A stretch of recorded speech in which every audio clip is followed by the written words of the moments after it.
Pada masa Siliwangi, Banten adalah sebuah kadipaten yang menjadi bawahan Pajajaran. Siliwangi menempatkan Sang Surosowan sebagai penguasa di Banten dengan pangkat adipati. Sang Surosowan adalah putra Siliwangi dari perkawinannya dengan Kentring Manik Mayang Sunda. Sang Surosowan tidak lain adalah adik seayah dan seibu dengan Surawisesa. Tidak seperti Siliwangi dan Surawisesa yang protektif terhadap pengaruh Islam, Sang Surosowan sangat lunak terhadap penyebaran agama Islam di wilayah kekuasaannya. Bahkan ia mengawinkan putrinya, Nyimas Kabunganten, dengan Syarif Hidayatullah, Sultan Cirebon yang disebut juga dengan julukan Sunan Gunung Jati. Dari perkawinan Nyimas Kabunganten dengan Syarif Hidayatullah, lahir dua anak yaitu Ratu Winoan dan Maulana Hasanuddin alias Pangeran Sabakingging. Jadi Maulana Hasanuddin tidak lain adalah anak Sunan Gunung Jati, cucu Sang Surosowan, dan buyut Siliwangi. Ketika Sang Surosowan meninggal, tahta Banten dilanjutkan anaknya yang bernama Pangeran Arya Suryajaya. Pangeran Arya Suryajaya kemudian dikenal juga dengan julukan Prabu Pucuk Umun. Sebagai catatan, Prabu Pucuk Umun yang ini adalah orang yang berbeda dengan Ratu Pucuk Umun dari Pandeglang. Pada video berikutnya kita akan menyinggung nama Ratu Pucuk Umun dari Pandeglang berkaitan dengan silsilah Prabu Gesan Ulun yang akan muncul pada akhir video ketiga. Baik, kita lanjutkan ceritanya. Maulana Hasanuddin merebut tahta Banten dari pamannya Prabu Pucuk Umun dan kemudian menduduki keraton Surosowan di Banten. Pucuk Umun kemudian menyingkir ke daerah Lebak. Pucuk Umun diikuti oleh sebagian rakyat dan para abdinya yang setia, tetapi sebagian lagi memilih untuk tetap tinggal di Banten. Para abdi keraton yang memilih tetap tinggal harus meninggalkan agama lama mereka dan memeluk Islam. Islamisasi Banten kemudian berjalan sangat cepat. Rakyat yang memilih tetap tinggal di Banten kemudian juga beralih memeluk Islam. Sementara itu, Prabu Pucuk Umun bersama para pengikutnya yang menyingkir ke pegunungan di Lebak tetap mempertahankan agama lama mereka, yaitu agama Hindu Sunda atau yang lebih dikenal dengan sebutan Sunda Wiwitan. Komunitas mereka inilah yang sekarang kita kenal sebagai suku Baduy. Peristiwa pengambil alihan Banten dari Pucuk Umun oleh Hasanuddin terjadi pada masa Perang 5 tahun antara Syarif Hidayatullah melawan Surawisesa. Beralihnya keraton Surosowan dari Pucuk Umun ke Hasanuddin menjadi bagian dari kekalahan Surawisesa. Di bawah penguasaan Maulana Hasanuddin, Banten tidak lagi menginduk ke Pajajaran, melainkan ke Cirebon. Dalam perjanjian damai antara Syarif Hidayatullah dengan Surawisesa, Hasanuddin sebagai penguasa Banten ikut menandatangani. Setelah penandatanganan perjanjian damai pada tahun 1531, peperangan benar-benar berhenti. Pada tahun 1533, tepat pada saat upacara Srada atau 12 tahun wafatnya Siliwangi, Surawisesa membuat prasasti untuk mengenang ayahandanya. Prasasti itu sekarang dikenal dengan nama Prasasti Batu Tulis. 2 tahun setelah upacara mengenang wafatnya Siliwangi, Surawisesa pun mangkat, tepatnya tahun 1535 setelah berkuasa 14 tahun lamanya.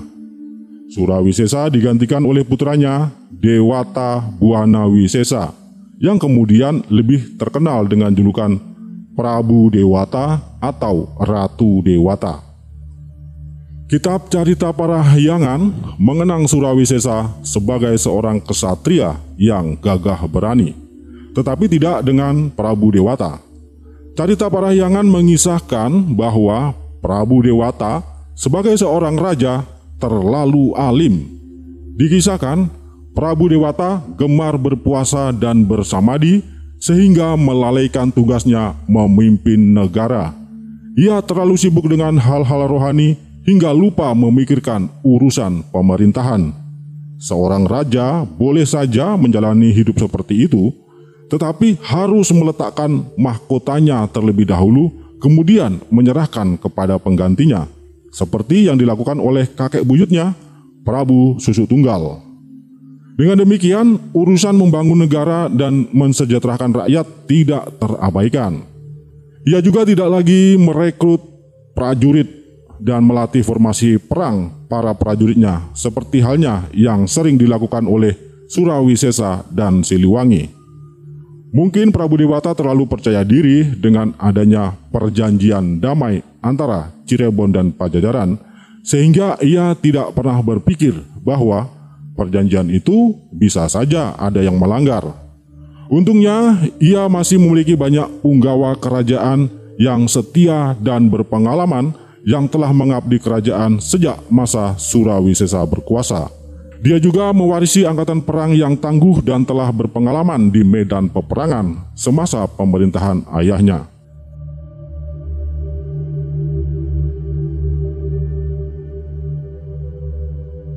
Sementara itu, Maulana Hasanuddin diam-diam telah sejak lama mempersiapkan pasukan untuk menggempur Pajajaran.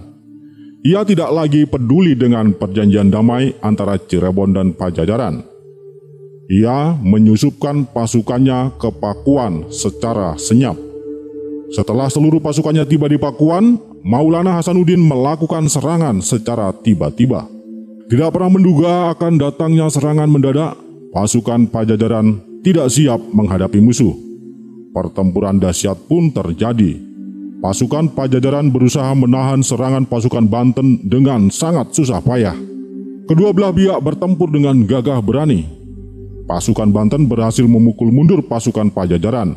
Akhirnya pasukan Pajajaran hanya bisa bertahan di dalam benteng istana. Dengan sekuat tenaga, pasukan Banten mencoba menembus benteng pertahanan untuk menduduki istana, namun sia-sia. Selain dilindungi oleh tembok pertahanan yang kokoh, istana Pakuan juga dikelilingi parit penghalang yang tidak mudah untuk ditembus. Meskipun pasukan Pajajaran berhasil mempertahankan istana, tetapi dalam serangan itu Pajajaran kehilangan dua panglima andalannya. Tohan Sarendet dan Tohan Sangiang gugur dalam pertempuran.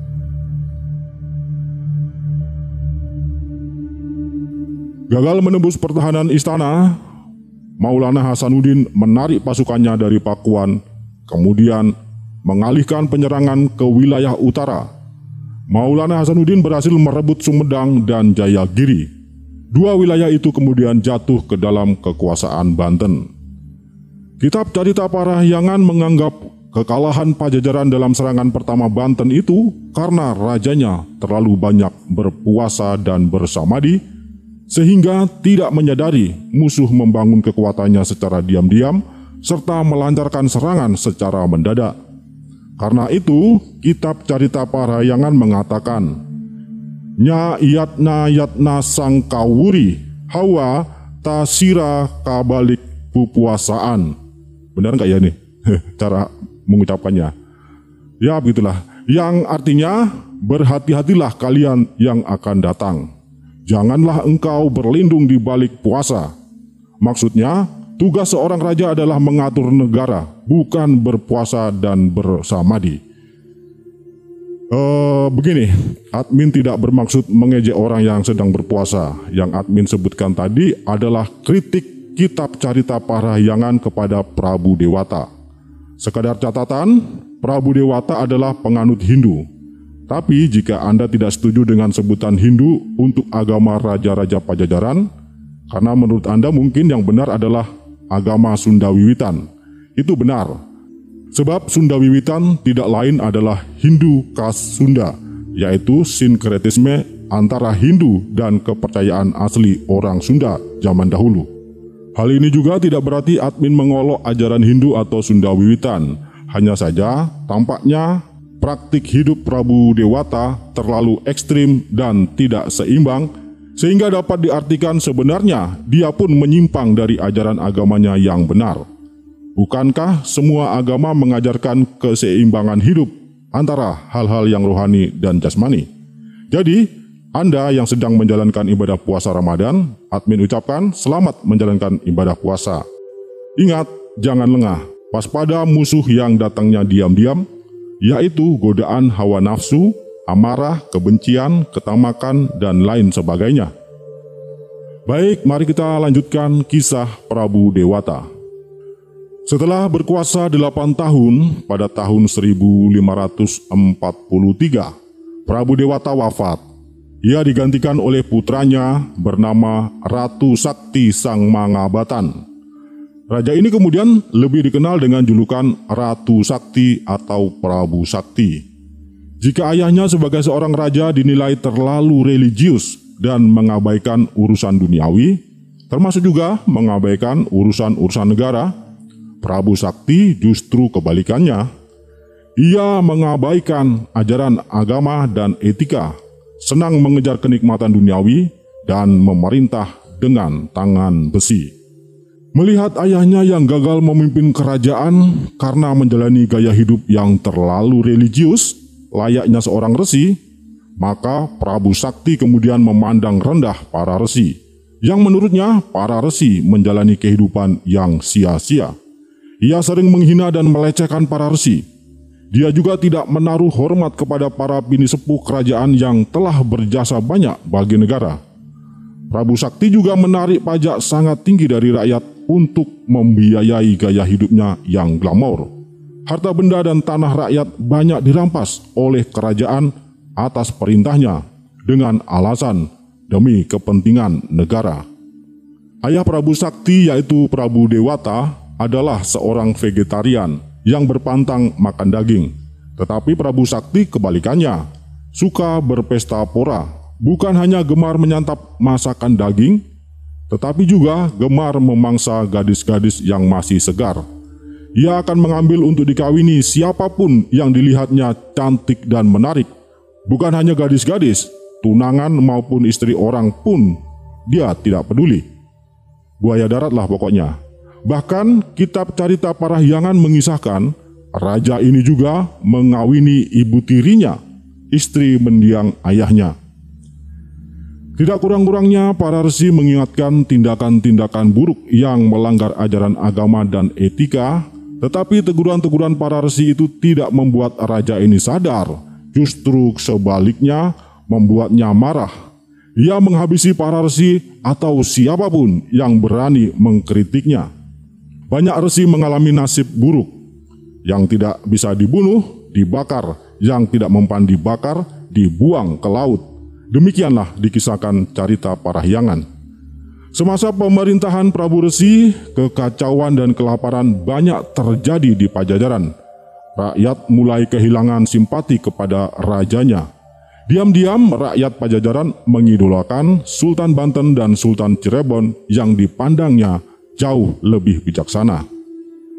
Kekacauan situasi yang terjadi di Pajajaran pada masa Prabu Sakti berkuasa sebenarnya bisa menjadi kesempatan yang baik bagi Cirebon maupun Banten untuk menggulung kerajaan itu.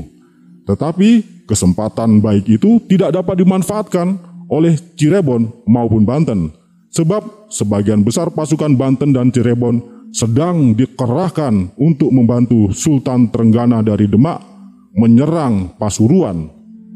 Beratnya pertempuran di Pasuruan membuat Banten dan Cirebon pun harus berkonsentrasi penuh untuk mendukung sekutunya yaitu Sultan Trenggana untuk bisa memenangi pertempuran itu.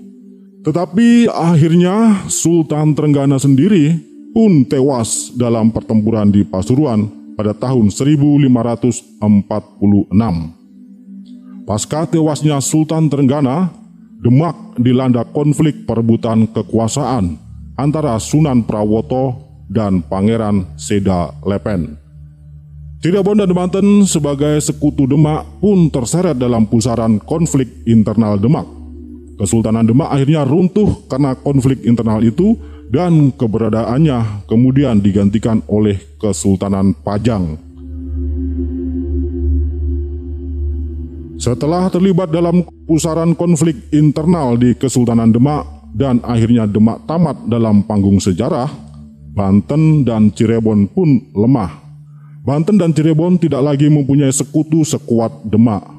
Situasi ini sebenarnya sangat baik bagi Pajajaran jika ingin menyerbu dan merebut kembali Cirebon dan Banten. Tetapi karena Pajajaran sendiri sedang dilanda kekacauan akibat diperintah oleh raja yang buruk, Pajajaran pun tidak dapat memanfaatkan situasi tersebut.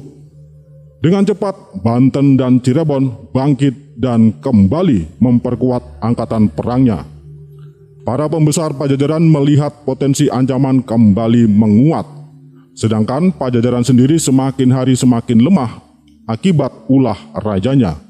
Akhirnya pada tahun 1551, setelah memerintah selama 8 tahun, Prabu Sakti diturunkan secara paksa dari tahta dan diusir keluar dari istana. Prabu Sakti meninggal dalam pengasingan dan dimakamkan di Pengpelangan. Pengganti Prabu Sakti adalah putranya, yaitu Prabu Nilakendra. Prabu Nilakendra memerintah Pajajaran dalam situasi kepanikan. Di satu sisi, dia harus mengatasi krisis ekonomi yang menyebabkan rakyatnya mengalami bencana kelaparan. Tetapi di sisi lain dia juga harus mengantisipasi serangan dari Banten yang terlihat semakin intensif memperkuat militernya. Bahkan baru setahun Nilakendra memerintah, Banten resmi menjadi kesultanan yang berdaulat. Hasanuddin memisahkan diri dari Cirebon dan mendirikan kerajaannya sendiri di Banten pada tahun 1552. Di tengah rasa frustrasi, Prabu Nilakendra akhirnya mengambil jalan pintas mencari kesaktian dengan mengikuti ajaran Tantra atau Tantrayana. Dia dan para perwiranya mempraktikkan Tantrayana dengan berharap bisa memperoleh kesaktian untuk dapat menghadapi serangan Banten. Tantrayana inilah yang dipraktikkan juga oleh Prabu Kertanegara dari Singasari dan Aditya Warman dari Malayapura. Kita akan membahas tentang aliran Tantrayana ini pada kesempatan yang lain. Sederhananya begini, Tantrayana adalah ajaran yang mengambil jalan kebalikan dari jalan yang diajarkan oleh Buddha dalam mencapai kesempurnaan. Untuk mencapai kesempurnaan, Buddha mengajarkan berpantang makan daging.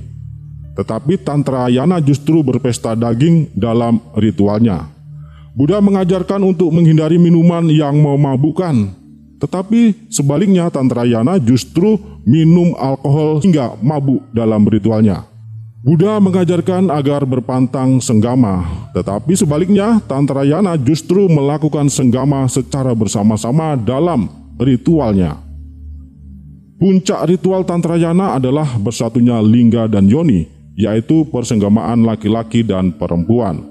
Bersatunya laki-laki dan perempuan dianggap sebagai bersatunya kekuatan negatif dan positif yang akan melahirkan energi yang sangat dahsyat. Sebagai catatan, pengertian Tantrayana menurut beberapa literatur tidaklah sesederhana itu tadi.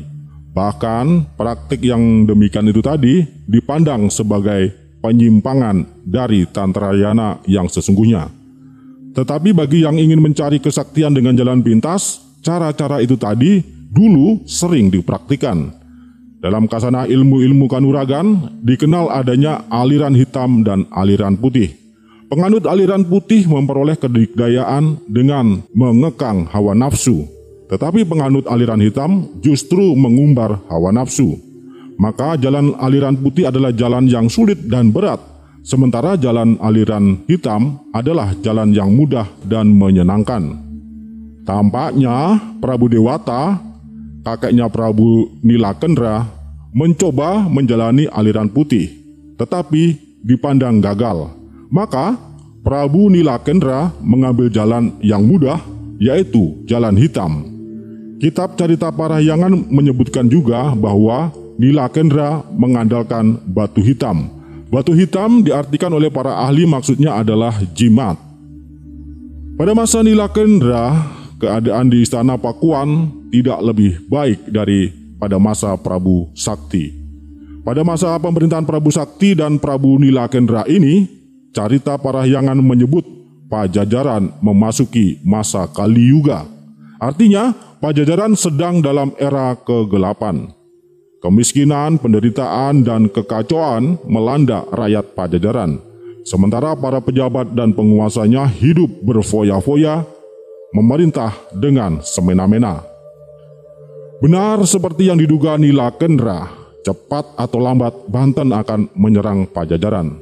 Sultan Maulana Hasanuddin sekali lagi menggempur Pakuan. Target Hasanuddin kali ini adalah menembus benteng pertahanan istana. Meskipun tidak ada lagi bantuan dari Demak, tetapi Cirebon menyokong Banten dengan bala tentara bantuan. Mengetahui besarnya bala tentara musuh yang menyerang, Prabu Nilakendra melarikan diri dari istana. Ia memasrahkan istana kepada para punggawa dan abdi setianya. Kitab Carita Pakuan mengatakan, begitulah jika seorang raja terlalu mengandalkan jimat, akhirnya melarikan diri dari pertempuran. Sekalipun istana Pakuan digempur habis-habisan, tetapi pasukan Banten tidak berhasil menembus benteng pertahanan warisan Siliwangi. Sultan Maulana Hasanuddin menarik mundur pasukannya setelah gagal menguasai istana. Tetapi Prabu Nilakendra tidak pernah lagi kembali ke Pakuan. Nilakendra digantikan oleh putranya Raga Mulia Surya Kencana. Pemirsa, kisah selanjutnya tidak kalah seru.